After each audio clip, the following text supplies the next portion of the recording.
고린도 교회에는 많은 문제들이 있었던 그런 교회로 알려져 있습니다.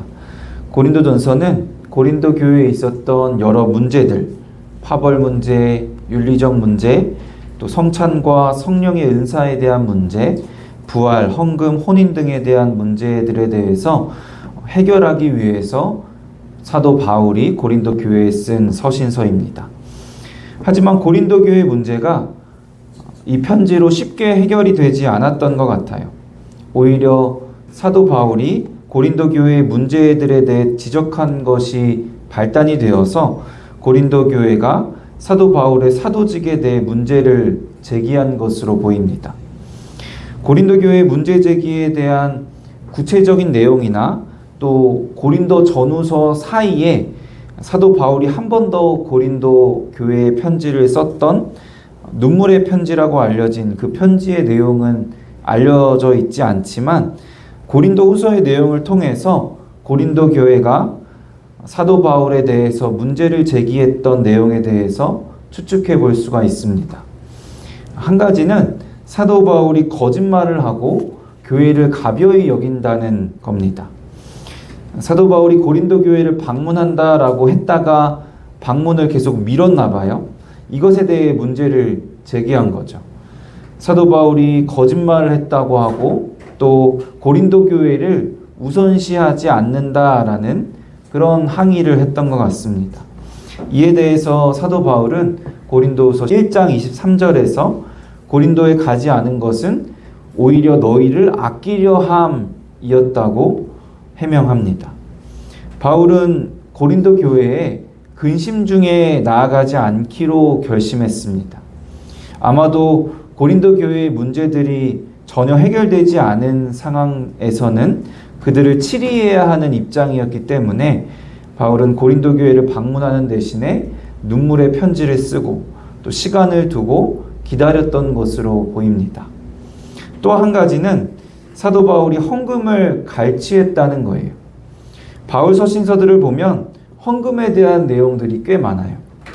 요즘 시대에는 헌금에 대해 얘기하는 것 자체가 참 조심스러운 일인데 사도 바울은 여러 교회들에게 구제 헌금에 대해서 아주 강한 어조로 요구를 합니다. 예나 지금이나 돈에 대해서 사람들이 굉장히 예민하잖아요. 아마도 사도 바울이 돈 욕심을 낸다고 고린도 교회 성도들도 문제를 제기한 것 같아요. 사도 바울은 이에 대해서 자신의 결백함을 주장합니다.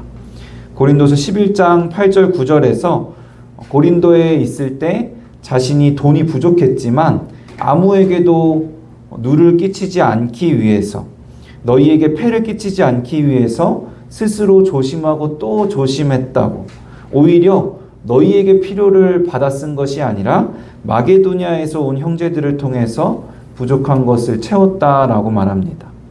그리고 12장 13절에서는 너희에게 폐를 끼치지 아니한 일밖에 다른 교회보다 부족하게 한 것이 무엇이 있느냐 너희는 나의 공평하지 못한 것을 용서하라 라고 재미있게 표현을 하십니다.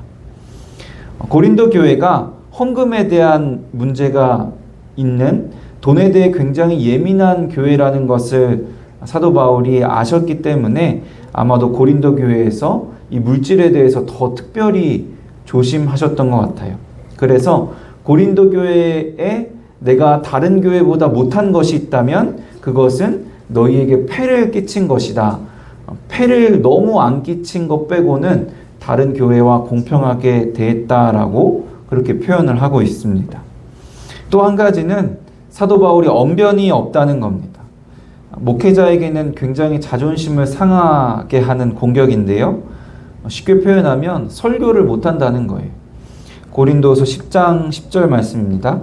그들의 말이 그의 편지들은 무게가 있고 힘이 있으나 그가 몸으로 대할 때는 약하고 그 말도 시원하지 않다 하니. 사도행전 20장을 보면요. 유두고라 하는 청년이 나오는데요. 사도 바울이 설교를 할 때 이 청년이 창에 걸터 앉아서 설교를 듣다가 이 설교가 길어지니까 깊이 졸음에 빠집니다. 그러다가 3층에서 떨어져 죽게 되는 비극적인 일이 일어나게 됩니다. 물론 다시 살아나기는 하지만 어쨌든 재밌는 점은 사도행전을 잘 보면요.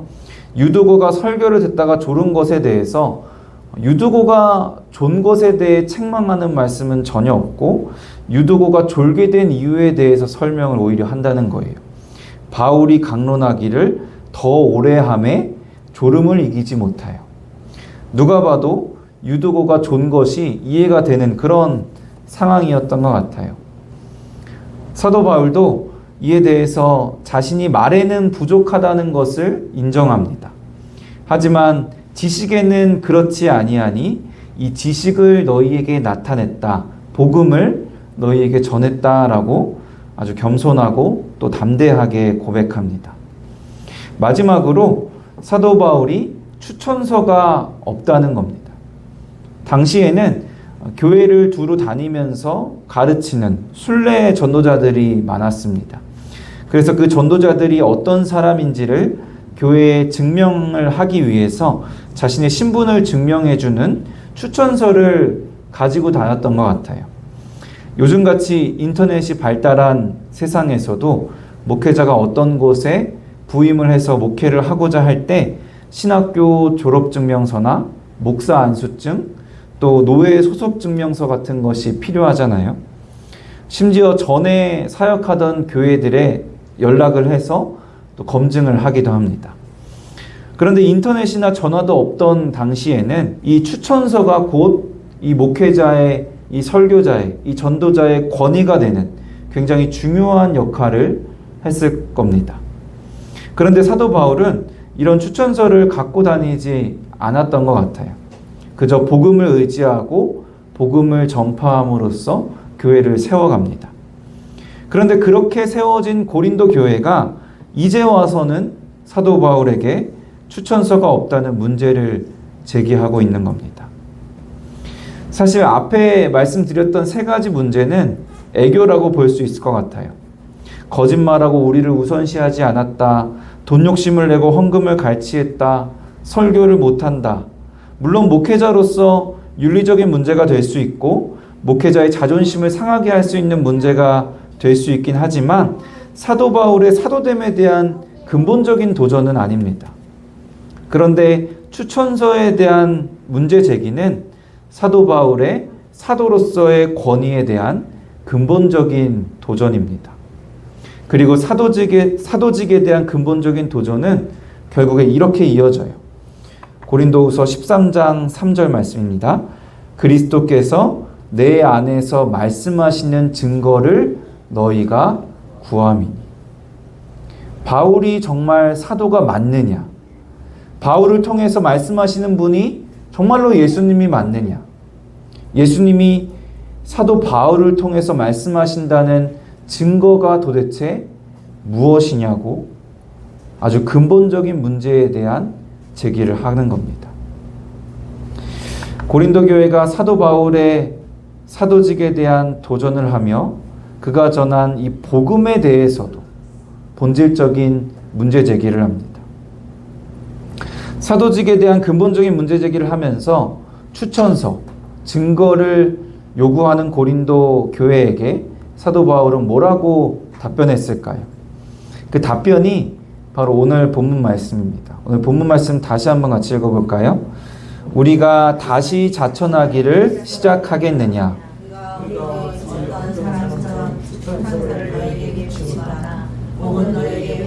할 필요가 있느냐? 너희는 우리의 편지라. 우리 마음에 썼고 뭇 사람이 알고 읽는 바라. 너희는 우리로 말미암아 나타난 그리스도의 편지니 이는 먹으로 쓴 것이 아니요 오직 살아계신 하나님의 영으로 쓴 것이며 또 돌판에 쓴 것이 아니요 오직 육의 마음판에 쓴 것이라. 너희는 우리의 편지라. 여기서 편지는 그들이 요구하고 있는 추천서를 말합니다. 너희가 나의 추천서고 너희가 나의 사도됨을 증명하고 너희가 곧 나의 권위의 증거라는 겁니다. 그리고 고린도 교회 성도가 사도 바울의 추천서인 이유에 대해서 이어지는 말씀에서 설명합니다. 3장 6절 같이 한번 읽어볼까요? 그가 또한 우리를 새 언약의 일꾼 되기에 만족하게 하셨으니 율법 조문으로 하지 아니하고 오직 영으로 함이니 율법 조문은 죽이는 것이요 영은 살리는 것이니라. 여기서 그는 하나님을 말씀해요. 하나님께서 새 언약의 일꾼 되기에 만족하게 하시는 것은 율법 조문이 아니라 오직 영으로 하시는데 그 영은 살리는 것입니다. 그리고 그 죽은 자를 살리는 영이 사도 바울과 고린도 교회의 성도를 살리시는 것을 믿는다는 거죠. 그래서 4장 14절에서 이렇게 말씀해요. 주 예수를 다시 살리시니가 예수와 함께 우리도 다시 살리사 너희와 함께 그 앞에 서게 하실 줄을 아노라. 사도 바울이 전하는 복음을 듣고 사람을 살리시는 영을 통해 고린도 교회 성도들이 구원을 받았기 때문에 이 사도 바울과 고린도 교회 성도들이 함께 구원을 받을 것을 믿기 때문에 구원을 받은 고린도 교회 성도 자체가 자신의 추천서이고 자신이 하나님께서 영으로 새 언약의 일꾼 되기에 만족하게 한 자, 사도로서 권위가 있는 자라는 겁니다. 굉장히 어렵게 또 받아들이기 쉽지 않게 사도 바울이 설명을 하고 있는 것 같은데, 사실 사도 바울도 자신의 권위를 사람들이 원하는 두 가지 방식으로 더 확실히 증거할 수도 있었습니다. 첫 번째로 실제로 추천서를 제시할 수도 있었을 겁니다. 사도 바울도 충분히 추천서를 받아서 제시할 수 있는 그런 사람이었거든요.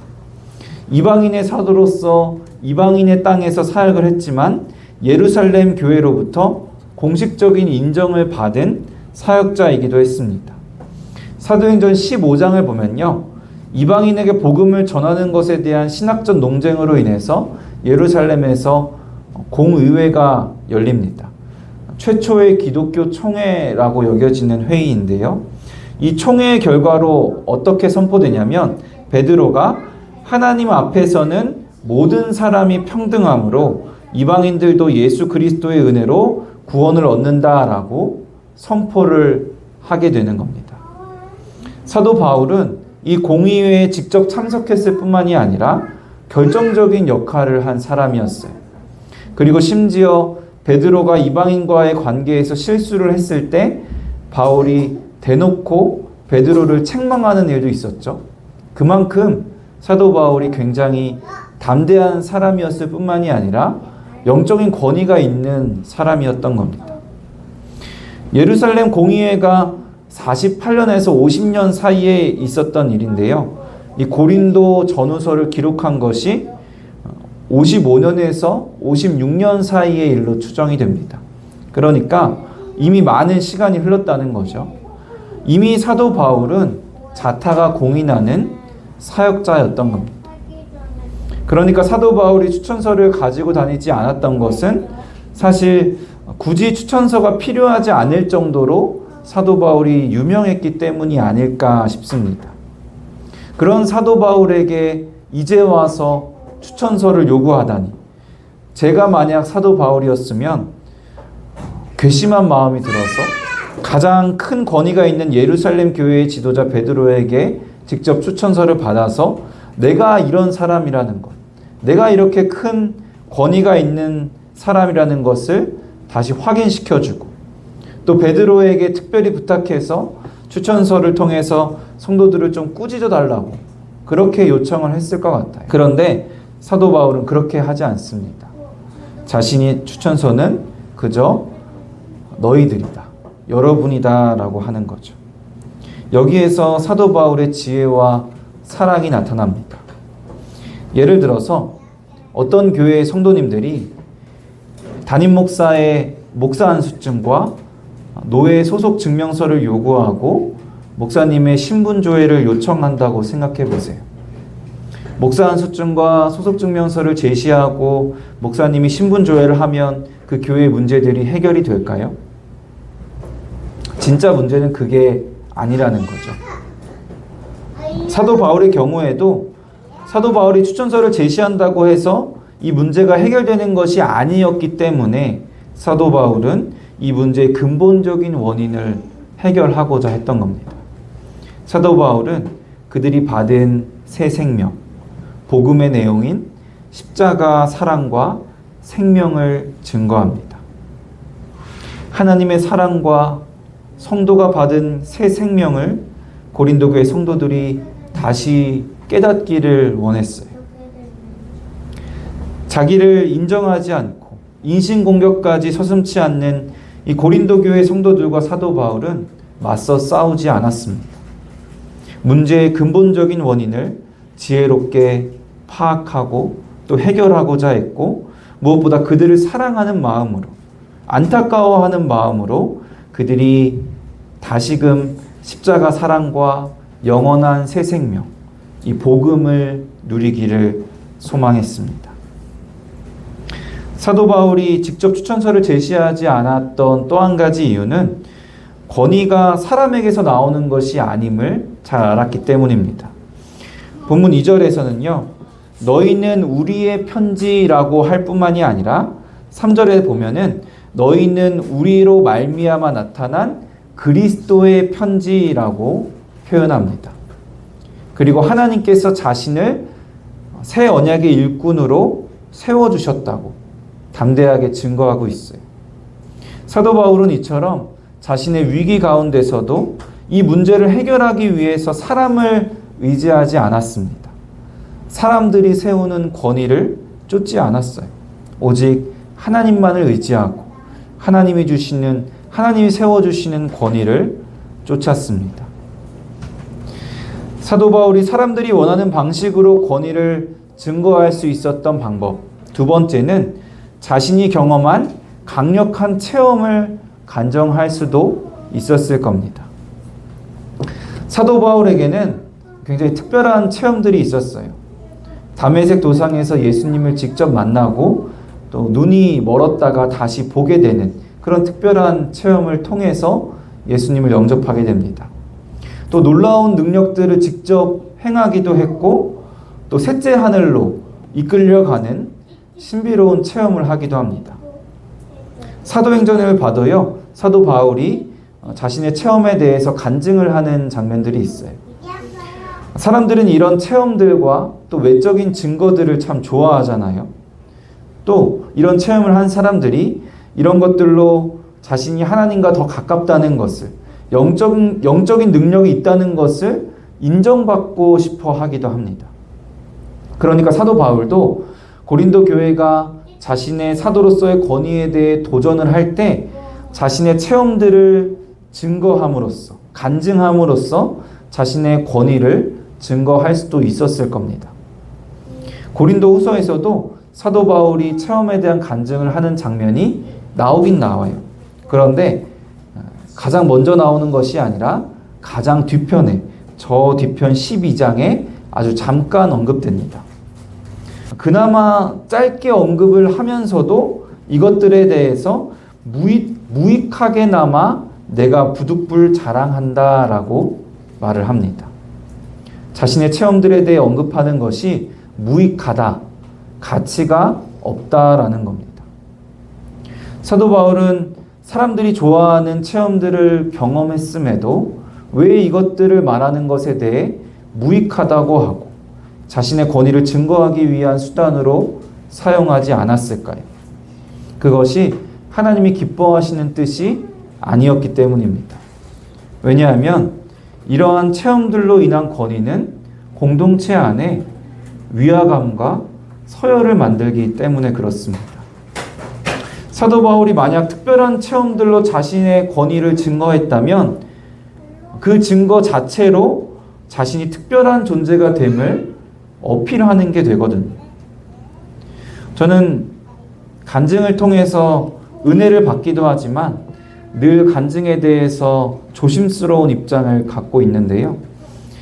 그 큰 이유 중에 하나가 이 서열이 생기는 문제, 위화감이 생기는 문제 때문에 그렇습니다. 간증을 듣고 나면요, 저 사람은 저런데 나는 왜 이러지? 저 사람은 하나님이 저렇게 특별하게 만나주시는데 나는 왜 이렇게 안 만나주시지? 저 사람은 저렇게 특별하게 하나님이 사용하시는데 왜 나는 사용받지 못하는 것 같지? 이런 생각을 하게 될 때가 있습니다. 심할 때는 기분이 좀 나쁘고 그저 자기 자랑처럼 저 사람이 자기 자랑하네 라고 들릴 때도 있어요. 남과 비교하게 되고 누군가는 특별한 사람, 누군가는 그저 평범한 사람, 누군가는 하나님과 더 가까운 사람, 누군가는 하나님과 덜 가까운 사람이 되는 거죠. 사도 바울도 이런 문제에 대해서 조심했던 것 같아요. 그저 성도들을 향한 동일한 하나님의 사랑, 성도들에게 하나님이 주시는 동일한 그 영원한 생명에 대해서 강조합니다. 사도 바울은 자신을 자랑하고 내세우는 것이 아니라 성도의 하나됨을 위해서 지혜롭게 또 사랑으로 고린도 교회 성도를 대하고 있습니다. 고린도 교회가 요구한 바울의 추천서는 바울의 자격에 대한 도전이고 또 바울의 권위의 증거에 대한 요구였습니다. 바울은 추천서와 자신의 체험을 통해서 자신의 권위를 마땅히 드러낼 수도 있었지만 바울은 사람들이 기대하는 방식이나 상식적인 세상적인 권위를 말하지 않습니다. 오직 자신의 추천서는 나의 추천서는 너희들이라고 말하면서 세상처럼 자랑하고 군림하는 것이 아니라 자신의 추천서는 자신의 권위는 성도를 향한 따뜻한 사랑임을 보여주고 있습니다. 고린도서 마지막 13장에서 바울은 부활에 대해서 언급을 하는데 이 부활을 통해서 진정한 권위가 도대체 무엇인지에 대해서 결론을 내리고 있습니다. 고린도서 13장 4절 같이 읽어볼까요? 그리스도께서 하나님의 능력으로 살아계시니 우리도 그 안에서 약하나 너희에게 대하여 하나님의 능력으로 그와 함께 살리라. 그리스도께서 약하신 것처럼 자신도 권위를 내세우고 강해지고 군림하는 것이 아니라 주님 안에서 약하고 그리스도께서 하나님의 능력으로 살아계신 것처럼 자신도 하나님의 능력으로 그와 함께 사는데 너희에게 대하여 산다라고 말씀합니다. 이것을 영어 성경은 어떻게 번역했냐면 to serve you예요. 너희를 섬기기 위해서 내가 다시 산다, 부활한다 라고 말씀하고 있는 겁니다. 자신이 예수님 안에서 부활한 목적이 나를 위해서가 아니라 내가 강해지기 위해서가 아니라 너희를 섬기기 위해서라고 말씀합니다. 13장 10절입니다. 주께서 너희를 넘어뜨리려 하지 않고 세우려 하여 내게 주신 그 권한을 따라 엄하지 않게 하려 함이라. 하나님께서 바울에게 주신 권한, 그 권위의 목적이 사람을 살리고 세우는 것임을, 그렇기에 엄하지 않게 한다는 것을 확증하고 있습니다. 사랑하는 성도 여러분, 세상은 힘의 원리로 돌아간다고 합니다. 단순히 물리적 힘만으로 되는 것이 아니기 때문에 정당성과 신뢰가 바탕이 되는 권위의 원리로 세상이 돌아간다라고 할 수도 있을 것 같아요.